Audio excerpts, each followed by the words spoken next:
تو یہ مجھے الٹا یہ مجھے ڈنک مار رہا ہے. اس نے کہا کہ میں تمہیں اپنا دوست سمجھ کر سیر کرا رہا ہوں اور تم میرا اس کا اچھا صلہ دے رہے ہو کہ تم مجھے اس پہ میرے اوپر ڈنک مار رہے ہو. وہ کہنے لگا اچھا میں تمہیں نا آج اس کا سبق سکھاتا ہوں. یہ کہہ کر کچھوے نے کیا کیا, پانی میں ڈبکی لگائی, غوطہ لگایا, اور بچھو بیچارہ اب اس کو پتا تھا کہ پانی میں جائے گا تو میں بہہ جاؤں گا. وہ جو تھا اس سے بولنے لگا کہ کچھوے بھائی یہ کیا کر رہے ہو, اس طرح تو میں ڈوب جاؤں گا. کچھوے نے کہا کہ جس طرح ڈنک مارنا تمہاری عادت ہے اسی طرح پانی میں ڈبکی لگانا بھی میری عادت ہے. اب یہ کہہ کر کچھوے نے پانی میں گہرا غوطہ لگایا اور تو بچھو جو تھا وہ دریا میں ڈوب گیا. اس کا نتیجہ کیا نکلے گا, عادت کی خرابی اس کا عنوان تھا, اور اس کا نتیجہ ہے جیسا کرو گے ویسا بھرو گے, یا فطرت یا عادت کبھی نہیں بدلتی. دوسری کہانی تھی انگور کھٹے ہیں. اس میں یہ بہت پرانی کہانی ہے, وہی ایک دفعہ کا ذکر ہے. کسی جنگل میں ایک لومڑی رہتی تھی, وہ بہت بھوکی تھی. ایک دن وہ کھانے کی تلاش میں جنگل میں نکلی تو اسے کچھ نہ ملا. پہلے تو کوئی شیر شکار جب کرتا تھا تو بچا کچا اس کو مل جاتا تھا کھانے کو, لیکن شیر نے کئی دنوں سے شکار نہیں کیا ہوا تھا. لومڑی نے سوچا اب جنگل سے باہر جا کر کہیں کچھ کھانے کو ڈھونڈنا چاہیے. یہ سوچ کر وہ جنگل سے نکلتی ہے اور ایک گاؤں کا رخ کرتی ہے. وہاں اس کو جو ہے بڑا خوبصورت اور سرسبز سا باغ نظر آتا ہے, اور باغ کا جو مالی ہوتا ہے وہ بھی اس کے وہاں موجود نہ تھا. لہٰذا لومڑی بے خوف و خطر ہو کر باغ میں چلی جاتی ہے اور ادھر ادھر دیکھتی ہے کہ شاید کچھ کھانے کو مل جائے. اسے کھانے کو تو کچھ نہیں ملتا, البتہ ایک درخت پر اسے جو ہے نا انگوروں کی بیل لگی ہوئی نظر آتی ہے. وہ بڑی خوش ہوتی ہے کہ چلو کچھ نہیں تو اس کو ہی میں کھا لیتی ہوں. اس کی بھوک, اس کے منہ میں پانی بھر ہے اور اس کی بھوک بھی چمکتی ہے. وہ قریب گئی, یہ دیکھ کر اس کو بڑی مایوسی ہوتی ہے کہ جی یہ تو بیل بہت اونچے لگے ہوئے ہیں. اس نے چھلانگ لگائی کہ شاید میں اس طرح اوپر پہنچ کر ان کو کھا جاؤں, لیکن اس کی کوشش یہ رائگاں جاتی ہے اور وہ ان تک نہیں پہنچ پاتی. بار بار اچھلتی ہے کہ کسی طرح یہ انگوروں تک پہنچ جاؤں, لیکن وہ ان تک نہیں پہنچ پاتی. آخر کار اس نے کئی دفعہ جو چھلانگیں لگائی, اس کی جو تھی نا وہ تھکاوٹ اس کو ہو جاتی ہے اور کہتی تھک جاتی ہے. وہ کہتی کہ یہ تو بہت میں نے محنت کی ہے لیکن مجھے انگور نہیں ملا. تو آخر میں تھک ہار کر وہ دل میں سوچتی ہے کہ مجھے لگتا ہے یہ انگور جو ہیں میٹھے نہیں ہیں. اس لیے دل برداشتہ ہو کر وہ وہاں سے یہ کہتی چلی جاتی ہے یہ انگور تو شاید کھٹے ہیں. یہ کہانی تھی انگور کھٹے ہیں. اس کا نتیجہ یہی نکلتا ہے کہ انگور کھٹے ہیں. آج ہم سبق پڑھیں گے لہو اور قالین. لہو اور قالین بھی ایک ڈرامہ ہے, جیسے کہ کل آپ لوگوں نے وہ پڑھا تھا آرام و سکون ڈرامہ تھا, اس میں بھی وہ بھی ڈرامہ تھا. اور یہ مصنف مرزا ادیب کا لکھا ہوا ایک ڈرامہ ہے جس کے کردار 4 ہیں. ایک سرمایہ دار ہے تجمل, اور ایک اس کا سیکرٹری ہے بابا, رؤف اس کا سیکرٹری ہے, ایک ملازم ہے بابا, اور اختر ایک مصور ہے جو کہ تصویریں بناتا ہے. اور اس ڈرامے کا وہی مرکزی کردار ہے. اس سبق میں جو سردار تجمل حسین جو ہے وہ سرمایہ دار ہے, وہ اس کا کمرہ دکھایا گیا کہ اس کمرے میں ایک کوٹھی ہے, اس کی بڑی سی کوٹھی کا ایک بڑا کمرہ ہے. اور یہ کمرہ جو ہے اختر جو مصور ہے وہ ایز اے اسٹوڈیو کے طور پر اسے استعمال کرتا ہے. مثلا وہاں وہ پینٹنگ وغیرہ کرتا ہے اپنی. پھر کمرے کو دکھایا گیا کہ کمرہ جو ہے بہت اعلیٰ فرنیچر سے سجا ہوا ہے, قالین پر اور دیواروں پر مشہور مصوروں کی تصویریں ہیں, صوفے سیٹ لگے ہوئے ہیں اور الماریوں میں کتابیں لگی ہوئی ہیں. خوبصورت پھولوں سے گلدان سجے ہوئے ہیں اور کمرے میں ریشمی پردے لگے ہوئے ہیں. وسط میں درمیان میں, وسط کا مطلب ہوتا ہے درمیان میں کمرے میں ایزل پر کینوس جو بھی سادہ اور صاف ہے, یعنی کہ وہ پینٹنگ کرتا تھا اس کی چیزیں وہاں پڑی ہوئی ہیں. اور قریب ہی ایک تپائی ایک میز کو کہتے ہیں, چھوٹا سا میز ہے, اس کے اوپر رنگوں کے ڈبے, چینی کی چھوٹی چھوٹی پیالیاں, طرح طرح کے قلم اور مصوری کا سامان پڑا ہوا ہے. گرمیوں کے ابتدائی زمانے کی صبح روشن دانوں سے دھوپ اندر آ رہی ہے. جب پردہ اٹھتا ہے تو بابا جو ہے وہ جھاڑن کے ساتھ صفائی کرتا ہوا دکھائی دیتا ہے کمرے کی. کچھ لمحوں بعد تجمل آتا ہے. تجمل کی عمر جو ہے وہ 40-50 سال کے درمیان ہوگی, 40 اور 45 کے درمیان ہوگی. جسم پر انتہائی قیمتی سوٹ, اور وہ اس سے ملازم سے پوچھتا ہے کہ یہ اختر کہاں ہے. بابا جو ہے وہ کہتا ہے کہ وہ باغ میں ٹہل رہے ہیں اور وہاں میں نے کہا بھی ہے ان کو کہ آ کے ناشتہ تیار ہے اور آ کے ناشتہ کر رہے ہیں، لیکن انہوں نے مجھے ڈانٹ دیا کہ ابھی تک وہ وہیں ٹہل رہے ہیں۔ اب وہ تجمل کہتے کہ رات کو کیا کہتے ہیں، رات کو بھی یہ اسی طرح ٹہل رہے تھے ساری رات اسی طرح۔ میری رات کو آنکھ کھلی تو میں دیکھتا ہوں کچھ شخص باغ میں گھوم رہا ہے، میں سوچتا ہوں کہ کون ہے، شور مچانے ہی والا تھا کہ مجھے نظر آیا کہ اختر صاحب نے اپنی چھڑی پکڑی ہوئی ہے اور وہ گھوم رہے ہیں سڑک باغ میں۔ اب وہ تجمل اس سے کہتا ہے کہ اس قسم کے لوگوں کی عادت ہوتی ہے، یہ کسی نہ کسی سوچ میں گم رہتے ہیں، کیونکہ وہ مصور ہے، آرٹسٹ لوگوں کی عادت ہوتی ہے کہ وہ کسی خیال میں گم ہوتے ہیں، تو پھر کوئی خیال ان کے ذہن میں آتا ہے تو وہ اس کو تصویر کی شکل میں لے آتے ہیں۔ وہ کہتا ہے کہ میں تو خود نہ آتا، لیکن نہ کسی کو اس کو آنے دیتا ہوں اس کمرے میں، اس لیے میں اس کمرے میں کوئی بھی نہیں اور آ سکتا۔ پھر وہ کہتا ہے کہ تم کیوں پریشان ہو رہے ہو، اس کو کوئی مسئلہ نہیں ہے، فنکار جو ہوتے ہیں وہ اسی طرح پریشان رہتے ہیں اور اسی طرح وہ ان کی عادت ہوتی ہے، تو ان کی مرضی ہوتی ہے تو وہ کام کرتے ہیں، اور جب ان کا موڈ ہوگا تو وہ خود ہی آ جائیں گے۔ اب پھر وہ کہتا ہے کہ تم جو ہو تم جا کر اسے میرے پاس بلا لاؤ۔ اب وہ بلا کر لاتا ہے تو وہ اختر جب آتا ہے تو اس کا حلیہ کیا ہے جی، ایک ادھیڑ عمر کا شخص ہے، سر کے بال بکھرے ہوئے ہیں، آنکھیں جو ہیں شب بیداری کی وجہ سے، شب بیداری جاگنے کی وجہ سے، رات کو وہ جاگتا رہا تھا، اس وجہ سے اس کی آنکھیں سرخ ہیں، لباس پاجامہ اور قمیض پہنا ہوا ہے، آستینیں چڑھی ہوئی، آنکھوں کے گرد اس کے حلقے زیادہ نمایاں تھے۔ وہ تجمل کی طرف دیکھے بغیر کہتا ہے جی بولیے فرمائیے۔ وہ تجمل اس سے پوچھتا ہے کہ تم بڑی دیر سیر کرتے رہے ہو، خیریت ہے؟ اس نے کہا جی ہاں میں ٹھیک ہوں۔ تجمل اسے کہتا ہے کہ میں جو ہے تمہیں ایک خوشخبری سنانے آیا ہوں، ابھی میرے ایک دوست نے فون کیا ہے کہ ججوں نے تمہاری تصویر کو اول انعام کا مستحق قرار دیا ہے۔ تم نے جو تصویر بنائی تھی اس کو ججوں نے اول انعام کا حقدار قرار دیا ہے، اور میں نے تفصیل معلوم کرنے کے لیے رؤف کو بھیج دیا ہے۔ رؤف وہی ہے جو اس کا سیکرٹری ہے، ابھی آ جائے گا۔ اختر کہتا ہے مجھے معلوم ہو چکا ہے اخبار سے، میں نے پڑھ لیا تھا، اخبار صبح سویرے مل جاتا ہے، اس لیے وہ کہتا ہے کہ تو تمہیں معلوم تھا؟ کہتا ہے ہاں جی مجھے معلوم تھا۔ تو کہتا ہے کہ تمہیں اتنی بڑی خوشی کیوں نہیں ہوئی اس خبر سے سن کر کہ تمہاری تصویر کو اول انعام ملا ہے؟ وہ اور یہ کوئی معمولی بات نہیں ہے، اسی خوشی کے موقع پر میں نے شہر کے معززین لوگوں کو بلایا ہے اور چائے کا اہتمام کیا ہے۔ تجمل کہتا ہے کیا؟ اختر خاموش رہتا ہے۔ وہ کہتا ہے کیا بات ہے تم نے سنا نہیں؟ وہ کہتا ہے ہاں جی میں نے کہا تھا لیکن نہیں، میں اس بات کو نہیں سنتا۔ اس نے کہا کہ ہمارے مصور کے ساتھ لگتا ہے کوئی گڑبڑ ہے، کیا مسئلہ ہے؟ تم بتاؤ اپنا مسئلہ کیا ہے، تم میرے ساتھ شیئر کرو۔ وہ کہتا ہے کہ جی میں نا آپ یہاں سے جانا چاہتا ہوں، رخصت ہونے کی اجازت چاہتا ہوں۔ کہتے ہیں جی ایسا کیا بات ہے کہ کیوں رخصت ہو رہے ہو تم؟ جو میری طرف سے تمہیں کوئی شکایت ملی ہے، کوئی پریشانی ہے، جو تکلیف ہے، تم اپنا مسئلہ میرے ساتھ بیان کرو۔ اس نے کہا جی کوئی شکایت نہیں ہے۔ اس نے کہا پھر شکایت کیوں نہیں ہے؟ تو پھر بات کیوں نہیں کہہ دیتے، اصل بات کیوں نہیں بتاتے؟ وہ کہتا ہے جی میں نے تمہارے لیے دیکھو کیا کیا کچھ نہیں کیا، اور کیا کچھ نہیں کیا تمہارے لیے، میں نے ہر طرح کا سامان یہاں مہیا کیا۔ اس نے وہ اختر کہتا ہے کہ جی میں اس کے لیے آپ کا شکر گزار ہوں، لیکن مجھے یہاں سے پھر بھی جانا ہے۔ وہ کہتا ہے کہ بے وقوف مت بنو، آج تم ایک جو ہے عظیم مصور بن گئے ہو، دنیا میں تمہاری قدر ہے، ملک کے لوگ جو ہیں تمہیں جانتے ہیں اور تمہاری تصاویر کو اول انعام ملا ہے، اور اب تم لوگوں میں بہت مشہور ہو گئے ہو، اور کیا تمہیں چاہیے؟ اس نے کہا جی میں پھر بھی اس بات کا آپ کا شکریہ ادا کرتا ہوں۔ اس نے کہا کہ نہیں شکریہ کی بات نہیں، مجھے اصل مسئلہ بتاؤ کہ تمہیں تکلیف کیا ہے، کس چیز کی تمہیں یہاں کمی ہے، اور تمہیں کیا چاہیے؟ اس نے کہا مجھے کچھ نہیں چاہیے، بس مجھے جانے کی اجازت دیجیے۔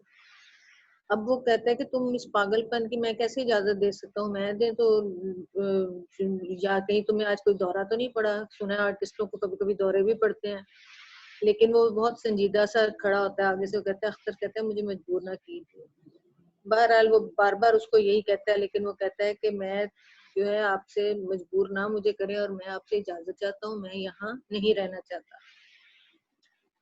وہ کہتا ہے کہ تم میرے فن کی بہتری اسی میں کہ میں یہ چلا جاؤں۔ تو جمل اس کو کہتا ہے فن؟ کس فن کی بات کرتے ہو؟ یہاں آنے سے پہلے تمہارا کوئی فن تھا؟ یہ جو آج اس وقت والا فن تھا، اور یہ جو میرے گھر آنے کے باوجود جو فرق ہے یہ تمہیں نہیں محسوس ہوا کہ تم اتنے مشہور ہو گئے ہو؟ یہ میری توہین ہے کہ اب میں تمہیں جانے کی اجازت دے دوں، کیونکہ اب تمہاری وجہ سے لوگ مجھے جانتے ہیں اور میری عزت کرتے ہیں، اور تم کیا تھے پہلے؟ ایک غریب اور ایک کلاش مصور تھے جس کو میں ایک جھونپڑی سے نکال کر لایا تھا اس اور اب واپس بھیج دیا۔ اب تم واپس جا رہے تو کیا یہ میری توہین نہ ہوگی؟ اختر بڑا حیران ہوتا ہے، وہ کہتا ہے یہ توہین کیسی ہوگی آپ کی؟ وہ کہتا ہے کہ کیوں تمہیں اتنی بات سمجھ نہیں آتی کہ لوگ کہیں گے اب وہ کہاں چلا گیا؟ وہ کہتا ہے اس کا مطلب ہے آپ نے مجھے خرید لیا ہے اور میں اب آپ کے رحم و کرم کروں؟ وہ کہتا ہے نہیں ایسی کوئی بات نہیں، میں نے لوگوں کو دعوت دے رکھی ہے، وہ شام کو آئیں گے۔ وہ کہتا ہے میرے جانے یا نہ جانے سے دعوت پر کیا اثر پڑتا ہے؟ وہ کہتا ہے وہ کہتا ہے تجمل کے پاگل پن چھوڑو اور اطمینان کے ساتھ بیٹھ جاؤ۔ اختر کہتا ہے میں اس طرح نہیں رک سکتا، آپ مجھے روک نہیں سکتے۔ تجمل اس کو پھر ڈانٹ کر کہتا ہے کہ یہ کیسے کہہ سکتے ہو کہ تم نہیں روک سکتا؟ آج تم جس بلندی پر ہو، جس نام جو تمہارا نام ہے اب دنیا میں، اس میں میرا بھی کچھ حصہ ہے۔ وہ کہتا ہے جی آپ اصرار کرتے ہیں تو سنیں کہ میں کیوں جانا چاہتا ہوں۔ آپ جس اختر کو ایک تنگ و تاریک کوٹھڑی سے نکال کر اپنے محل میں لائے تھے، وہ مصور اختر جو ہے وہ مر چکا ہے، اور جو شخص آپ کے سامنے کھڑا ہے جس کے لیے آپ نے یہ شاندار اسٹوڈیو بنایا ہے، وہ اس کی ایک چلتی پھرتی لاش ہے۔ اب تجمل سوچتا ہے کہ شاید یہ واقعی بیمار ہے، اس کا دماغ خراب ہو گیا ہے، کوئی دورہ پڑ گیا ہوا اس کو۔ اس میں کہتے ہیں کہ تمہارے لیے میں ڈاکٹر کو بلاتا ہوں، لیکن اختر کہتا ہے نہیں، کچھ اور بھی سن کر جائیے، میں نے آپ کے سامنے حقیقت بیان کرنی ہے۔ وہ کہتا ہے کہ شاید تمہارا نا فیصلہ جو ہے اس چیز کا ڈاکٹر ہی آ کر کرے گا، اور ڈاکٹر آ کر تمہیں فیصلہ کرے گا کہ تم بیمار ہو۔ وہ کہتا ہے آپ مذاق سمجھ رہے ہیں، میں ایک نارمل انسان ہوں، اور میں آپ کو آپ صرف تصویر کا ایک رخ دیکھ رہے ہیں، میں آپ کو دوسرا رخ دیکھیے جو اتنا بھیانک اور خوفناک ہے کہ آپ کے تصورات کا شیش محل ابھی زمین بوس ہو جائے گا، ٹوٹ جائے گا، بکھر جائے گا۔ اب وہ اس کو بتاتا ہے حقیقت کہ گزشتہ 1.5 سالوں سے جب سے میں آپ کے پاس ہوں، میں نے جتنی بھی تصویریں یہاں بنائی ہیں وہ میرے نام کے ساتھ اس شاندار محل سے باہر گئی ہیں، لوگوں کو میرے نام سے بیچی گئی ہیں، لیکن آپ کو ایک حقیقت بتاتا ہوں کہ ان میں سے ایک بھی تصویر میری نہیں ہے۔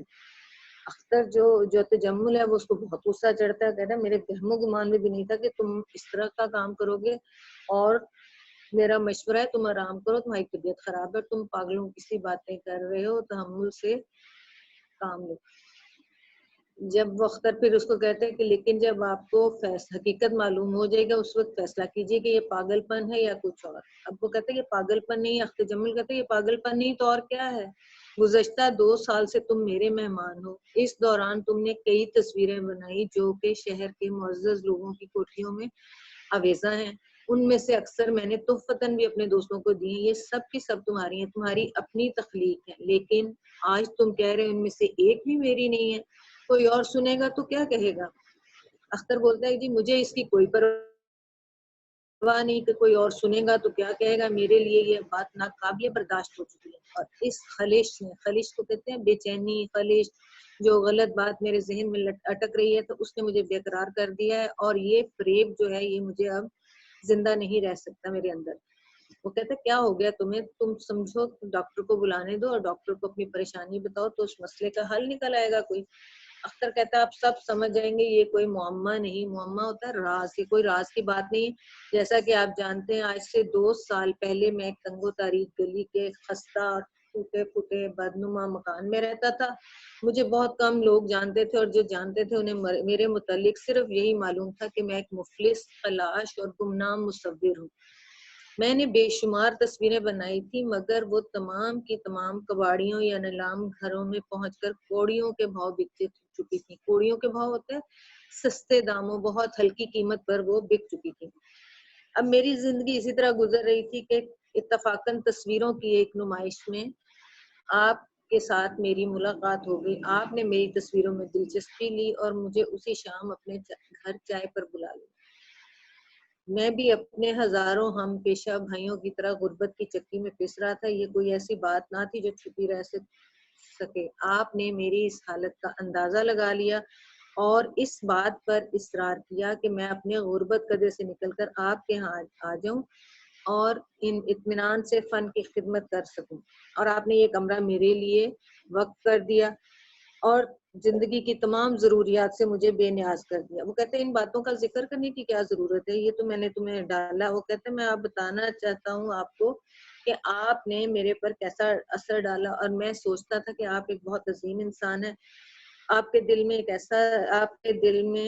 ایسا دل دھڑک رہا ہے جو انسانیت کی خدمت کرنے والا ہے، جس میں ساری دنیا کا درد سمایا ہوا ہے۔ آپ نے اپنے دوستوں کو بلا کر میری تصویریں دکھائیں، آپ نے بڑے بڑے اداروں میں میری تصویریں بھیجی، اور آپ میری نظروں میں ایک دیوتا تھے جس کی تعریف ہمارے قصے کہانیوں میں کی گئی۔ لیکن اب وہ تجمل کو غصہ آ جاتا ہے، کہتے میں سمجھ نہیں پا رہا کہ تمہارا اس ذکر کرنے سے کیا مقصد ہے۔ وہ کہنے لگا کہ یہ تھوڑے عرصے کے بعد مجھے پھر یہ احساس ہونے لگا کہ آپ جو ہیں، آپ کے بارے میں نے جو سوچا ہے وہ میرا ایک خوش فہمی ہے، حقیقت کچھ اور ہے۔ حقیقت جو ہے وہ کیا ہے، اس کے کیا حقیقت ہے؟ وہ کہتا ہے کہ آپ مجھے نواز رہے تھے، آپ میری مدد کر رہے تھے، لیکن اس کا ایک خاص مقصد تھا۔ اس کا مقصد یہ تھا کہ آپ اپنے معاشرے میں، اپنے سوسائٹی میں لوگوں کو بتانا چاہ رہے تھے کہ میں ایک کتنا اچھا ہوں، میں کیسے غریب اور مفلس مصور کو کی مدد کر رہا ہوں، اسے اپنے یہاں پناہ دے رکھی ہے، اور یہ جو کچھ بنا رہا ہے یہ میری سرپرستی میں بنا رہا ہے، ورنہ تو یہ اس کی صلاحیتیں کب کی ختم ہو چکی ہوتی۔ اب وہ کہتے ہیں یہ تو جھوٹ ہے، ایسے تھوڑی ہے، ایسے میں نے تمہیں اس لیے نہیں کیا، ایسے نہیں کر سکتا۔ وہ کہتے ہیں آپ اونچی آواز میں بے شک بات کر لیں، لیکن حقیقت نہیں بدل سکتی، حقیقت یہی ہے۔ اب وہ پھر مجھے بتا رہا ہے کہ میری اہلیتوں پر جو ہے برف کی تہ جم گئی، اور اب میرا اپنا جو مصوری کا جو فن تھا وہ ایک ختم ہو گیا ایک قسم کا، اور میرے لیے یہ احساس سہانے روح ہوتا ہے کہ روح کے لیے تکلیف کا باعث بن رہا ہے کہ اپنے جگر کا خون دے دے کر میں نے فن کی جس شمع کو روشن رکھا ہے، اس کا مقصد صرف آپ کی کوٹھی اور آپ اپنی کردار کو، آپ کی شخصیت کو نمایاں کرنے کے علاوہ کچھ نہیں۔ اور کوئی فنکار یہ بات برداشت نہیں کر سکتا کہ اپنا اصلی جوہر کھو کر کسی کے لیے صرف ذریعہ شہرت بن جائے۔ انہی دنوں مجھے اپنا ایک ہم پیشہ دوست مل گیا جو کہ بدستور اسی طرح غربت کی چکی میں پس رہا تھا۔ اس سے میں نے اسے اپنی ذہنی کیفیت بتائی اور کہا کہ مجھے اپنے یہاں رہنے کی اجازت دے دو۔ یہ سن کر اس نے کہا کہ دیکھو کوئی حرج نہیں، تم آج کل تصویریں اگر نہیں بنا سکتے تو کوئی حرج نہیں، میں تمہارے لیے تصویریں بناتا ہوں، تم مجھے اتنے پیسے دے دیا کرو کہ میں اور میرا خاندان عزت اور آبرو کے ساتھ زندہ رہ سکیں۔ یہ تجویز میرے لیے ناقابل برداشت تھی، مگر اس کا اصرار کم نہیں ہو رہا تھا۔ اس طرح وہ کھیل شروع ہو گیا جو دنیا کا سب سے گندا اور ذلیل کھیل۔ مجھے یہاں روپے حاصل کرنے میں دقت پیش نہیں آتی تھی، اور یہ روپے میں اسے دیتا تھا اور تصویریں وہ مجھے اپنی دیتا تھا، اور ان تصویروں کو اب تجمل پوچھتا ہے کہ تم اپنی تخلیق بنا کر پیش کرتے تھے؟ اس نے کہا جی اسی طرح ہی آپ کو یہ دھوکہ ہے نہیں ہے۔ تو کہنے لگا تم نے تو پھر مجھے دھوکہ دیا اب تک۔ وہ کہتا ہے دھوکہ ہو یا کچھ اور، بہرحال واقعہ یہ ہے کہ اس شخص کو، نیازی کو، وقتاً فوقتاً میں پیسے بھیجتا رہتا تھا، اور مجھے بنائی بنائی تصویریں مل جاتی تھی، اور آپ کا نام ہو جاتا تھا، آپ کو سوسائٹی میں اپنے عزت اور احترام مل جاتی تھی۔ تجمل کہنے لگا میں سوچ بھی نہیں سکتا تھا کہ تم اتنی پست ذہنیت پر آ چکے ہو، پست سطح پر آ چکے ہو۔ اس نے کہا میں نے بھی نہیں سوچا تھا، لیکن میں اس سطح پر سوچنے پر مجبور تھا۔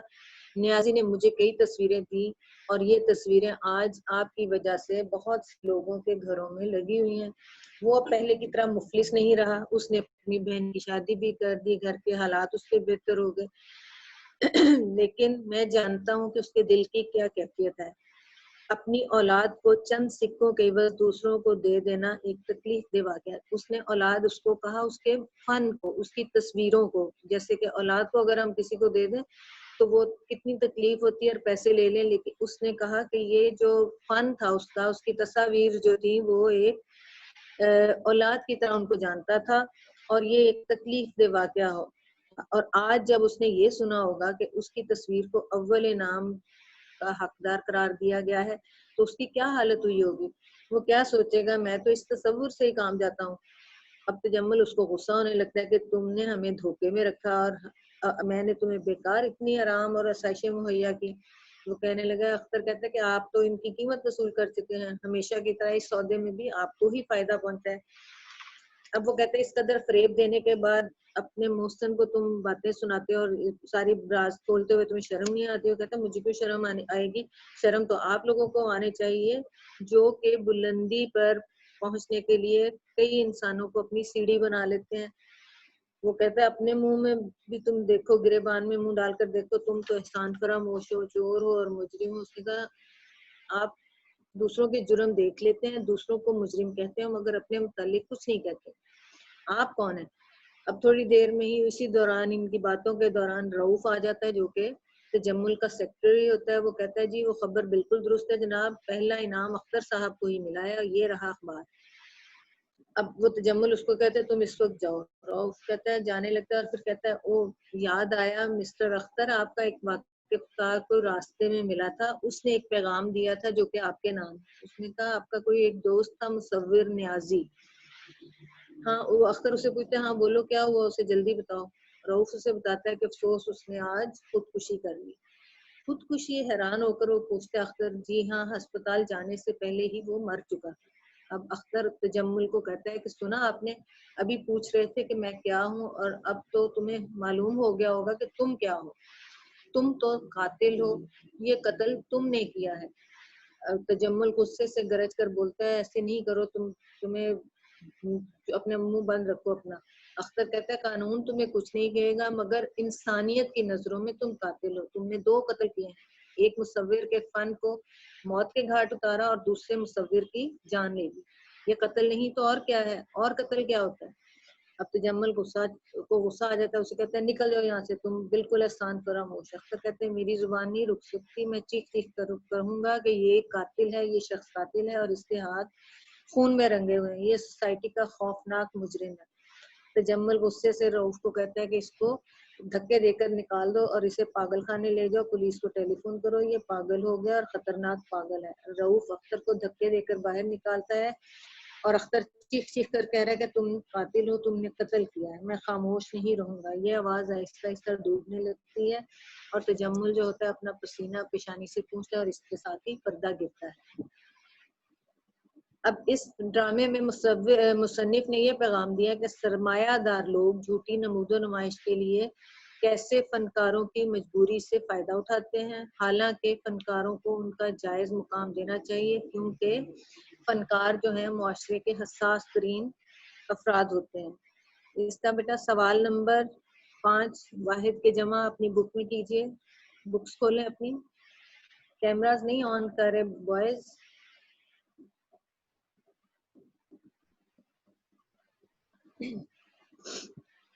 منظر کی جمع ہوتی ہے مناظر,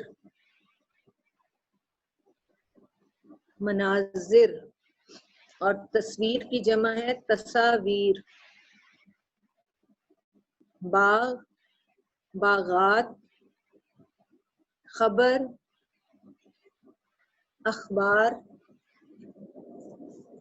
انعامات, انعام کی جمع ہے انعامات, اور تکلیف کی جمع ہے تکالیف. خالی جگہ میں دیکھیے, ججوں نے تمہاری تصویر کو اول انعام کا مستحق قرار دیا ہے. ججوں نے تمہاری تصویر کو اول انعام کا مستحق قرار دیا ہے. اول انعام اس خالی جگہ میں آئے گا. میں نے تفصیل معلوم کرنے کے لیے رؤوف کو بھیج دیا ہے. خالی جگہ میں آئے گا رؤوف. تم نے ملک کے تمام مصوروں کے مقابلے میں یہ انعام جیتا ہے. مصوروں, خالی جگہ میں آئے گا مصوروں کے مقابلے میں یہ انعام جیتا ہے. تمہیں مبارکباد دینے شہر کے معززین آ رہے ہیں. معززین آئے گا خالی جگہ میں. سنا ہے آرٹسٹوں پر, آرٹسٹوں آئے گا پہلے والے خالی جگہ میں. کبھی کبھی اگلے میں آئے گا دورے بھی پڑتے ہیں. سنا ہے آرٹسٹوں پر کبھی کبھی دورے بھی پڑتے ہیں. جی نیکسٹ ہے میرے فن کی بہتری اسی میں ہے کہ یہاں سے چلا جاؤں. فن آئے گا فل ان دا بلینکس میں. آگے ہے اگلا فل ان دا بلینکس. آپ کے تصورات کا شیش محل. اس میں 2 لفظ آئیں گے. تصورات کا شیش محل ابھی زمین بوس ہو جائے گا. نیکسٹ ہے آپ سب سمجھ جائیں گے یہ کوئی معمہ نہیں. معمہ آئے گا اس میں. آج سے 2 سال پہلے میں ایک تنگو تاریک گلی. تنگو تاریک آئے گا پہلے والی خالی جگہ میں کہ ایک خستہ اور بدنما دوسری آپشن میں آئے گا. بدنما مکان میں رہتا تھا. نیکسٹ میں آئے گا قانون تمہیں کچھ نہیں کہے گا مگر انسانیت. فل ان دا بلینکس میں آئے گا انسانیت کی نظروں میں تم قاتل ہو. قاتل آئے گا اگلے میں. اگلا سوال نمبر 8 ہے مذکر اور مؤنث الگ کریں. سرکار مذکر ہوگا. پاجامہ مذکر. قمیض مؤنث. اخبار مذکر. مصور مذکر. تصویر مؤنث. جھونپڑی مؤنث. توہین مؤنث. مہمان مذکر. نمائش مؤنث. سوال نمبر 9 ہے کالم الف میں دیے گئے الفاظ کو کالم بے کے متعلقہ الفاظ سے ملائیے. تجمل کون ہے؟ بے میں سرمایہ دار.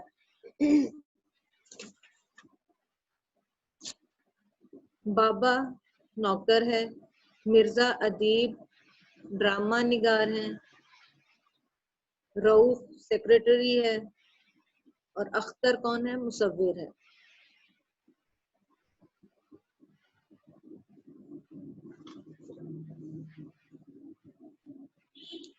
کوشچنس کے آنسر دیکھیے اپنے.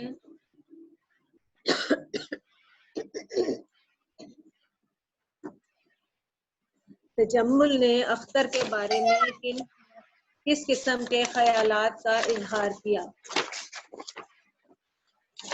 تجمل نے اختر کے بارے میں کہا کہ ایسے لوگوں کی عادت ہوتی ہے ہر وقت کسی نہ کسی سوچ میں ڈوبے رہتے ہیں اور سب سے الگ تھلگ رہتے ہیں. اختر کا حلیہ بیان کیجئے. اختر جو تھا ادھیڑ عمر کا ایک شخص تھا. سر کے بال بکھرے ہوئے. آنکھیں شب بیداری کی وجہ سے سرخ. لباس پاجامہ اور قمیص آستینیں چڑھی ہوئی اور آنکھوں کے گرد ہلکے نمایاں تھے. اختر کو کون تصویریں بنا کر دیتا تھا؟ اختر کو اس کا ایک غریب دوست مصور نیازی تصویریں بنا کر دیا کرتا تھا.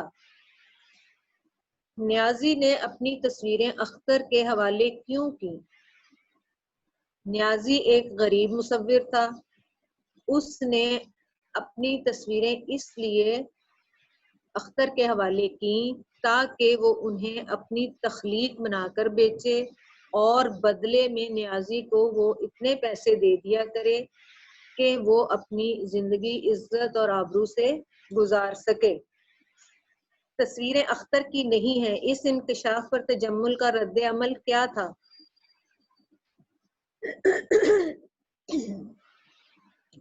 تصویریں اختر کی نہ ہونے کے انکشاف پر تجمل کو دھچکا پہنچا اور اس نے اختر سے کہا کہ تم نے ہمیں دھوکے میں رکھا. میں نے تمہیں اتنی آسائشیں بیکار میں مہیا کی تھی. تجمل کی عمر کتنی تھی؟ تجمل کی عمر 40 اور 45 کے درمیان تھی.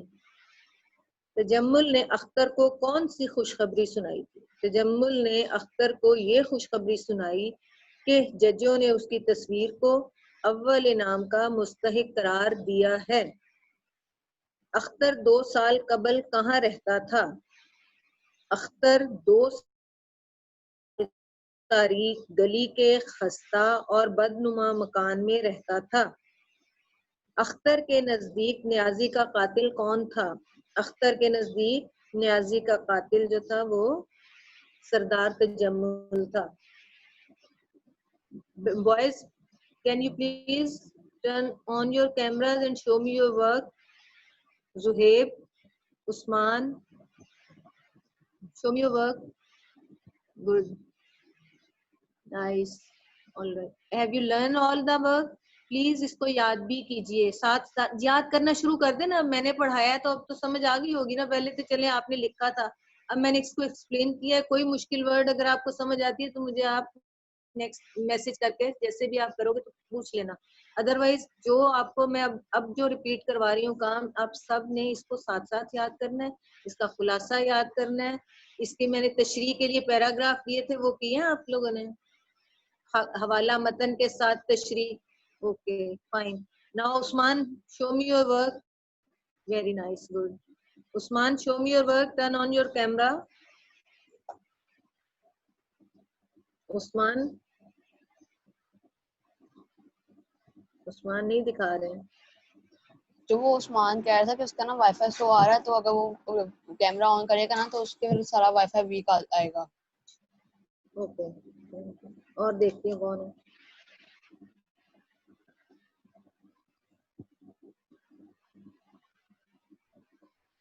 گرلز ابتدا میں شعر و شاعری کی، لیکن جلد ہی اس کو ترک کر آپ افسانہ اور ڈرامہ نگاری کی طرف آ گئے.